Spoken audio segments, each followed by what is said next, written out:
پہلے یہ لے لیتے ہیں، بہن نے فرمایا کہ 2 سال تک منگنی چلی، اور پھر کوئی ایک صاحب تھے، ان کے کوئی پیر و مرشد صاحب وغیرہ ہوں گے، انہوں نے کہا کہ یہ رشتہ آگے چل کے اچھا نہیں ہوگا، تو ایک شخص کے کہنے پہ انہوں نے وہ رشتہ ختم کر دیا۔ کیا حکم شرع ہوگا؟ دیکھیں، اس طریقے سے کہنا بالکل غلط ہوتا ہے کہ جی یہ رشتہ ٹھیک نہیں ہوگا۔ یہ استخاروں کی مسائل بھی ایسے ہی ہوتے ہیں، میں اسی لیے استخاروں کو منع کرتا ہوں۔ اگر کوئی مجھ سے پوچھتا ہے کہ جی مفتی صاحب رشتے کے لیے استخارہ کر لیں، تو میں منع کرتا ہوں۔ منع کرنے کی وجہ ہے، اگرچہ یہ نبی کریم صلی اللہ علیہ وسلم سے ثابت ہے، سرکار نے اجازت مرحمت فرمائی، لیکن فرق یہ ہے کہ وہ صحابہ کرام تھے، ہم عام لوگ ہیں۔ ان کے خواب شیطانی ایرر سے پاک و صاف تھے، اللہ نے ان کو محفوظ رکھا تھا۔ انہیں جو خواب نظر آتے تھے وہ یقیناً من جانب اللہ ہوں گے۔ ہمیں جو نظر آتے ہیں اس میں نفس و شیطان کا دخل، اس میں طبعی تقاضوں کا دخل، یہ کبھی کتے پیچھے بھاگ رہے ہیں، کبھی آسمان سے نیچے گر رہے ہیں، کبھی کیچڑ کے اندر گرے پڑے ہوئے ہیں، اس طرح کے ہمیں خواب نظر آتے ہیں۔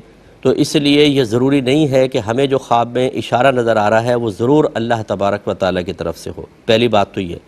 دوسری بات یہ ہے کہ اگر فرض کرنے چلے اللہ کی طرف سے بھی ہے، تو پھر ایمان کی مضبوطی ہونی چاہیے کہ جب آپ نے یہ استخارہ کیا، اور استخارہ کا مطلب اللہ تعالیٰ سے مشورہ کرنا ہے، تو پھر آپ ایسا کیوں کرتے ہیں کہ رشتہ ہو رہا ہے، آپ کو اچھا لگا، آپ نے کہا نہیں استخارہ کرو لو، سب کہہ ہی رہے ہیں، استخارہ کیا اس میں نہ آ گیا، پھر فون کرتے ہیں کہ مفتی صاحب استخارے میں نہ آ گیا، رشتہ بہت اچھا ہے، اگر ہم اس کے خلاف چلے جائیں تو کوئی مسئلہ تو نہیں ہوگا۔ تو بھئی پھر آپ نے استخارہ کیا کیوں تھا؟ آپ تو کہہ رہے ہیں یہ اللہ کا مشورہ ہے۔ جب اللہ کا مشورہ ہے، اللہ کا مشورہ ہے، تو پھر آپ کیوں اس کو اللہ کے مشورے کو ٹال رہے ہیں؟ اچھا، پھر یہ بھی ایمان کی کمزوری کہ اگر چلیں آپ نے کہا جی اللہ کا مشورہ ہے، ہم اس کے مطابق کر لیتے ہیں، ہاں آگے آپ نے رشتہ کر لیا، 4 دن بعد طلاق ہو گئی، آپ اللہ سے بدظن ہو جاتے ہیں کہ اللہ تعالیٰ تو نے کیسا اشارہ کیا تو 4 دن میں طلاق ہو گئی۔ اب آپ کو کیا پتہ ہے کہ جو ہاں کا اشارہ تھا یہ اللہ تبارک و تعالیٰ کی طرف سے جو اشارہ تھا یہ آپ کے حق میں بہتری تھی، اور یہ رشتہ ٹوٹنا ہی بہتر تھا، قسمت میں تھا، ٹوٹ گیا، بہت اچھا۔ لیکن یہ چیزیں نہیں ہوتی، پھر کلمات کفر زبان سے نکلتے ہیں، اللہ کی بارگاہ میں شکوہ شکایت کرتے ہیں۔ تو اس طریقے سے ہم مشورہ دیتے ہیں کہ آپ مشورہ کریں اور تدبیر اختیار کریں، یہ استخارے وغیرہ نہ کریں۔ اب جیسے یہ ہیں، اب انہیں کیسے پتہ چل گیا کہ مستقبل کے اندر یہ رشتہ اچھا نہیں ہوگا، رشتہ توڑوا دیا کسی کا، ان سے اسی ٹائم پوچھتے ہیں نا کہ بتاؤ میری جیب میں کیا استخارہ کر کے بتائیے، آپ بتائیں میں کیا کھا کر آیا ہوں۔ 2 منٹ کے اندر پتہ چل جائے گا۔ جن کو یہ پتہ ہے کہ 10 سال بعد یہ رشتہ کتنا خراب ہوگا یا 2 سال بعد کتنا خراب ہوگا، وہ یہ تو کم از کم بتا سکتے ہیں کہ تمہیں بھی کیا کھا کر آئے ہو۔ اس طرح اندازوں سے رشتے خراب کروانا کسی کے، یہ بالکل غلط ہوتا ہے۔ بہرحال ہم اس کی بالکل تائید نہیں کریں گے۔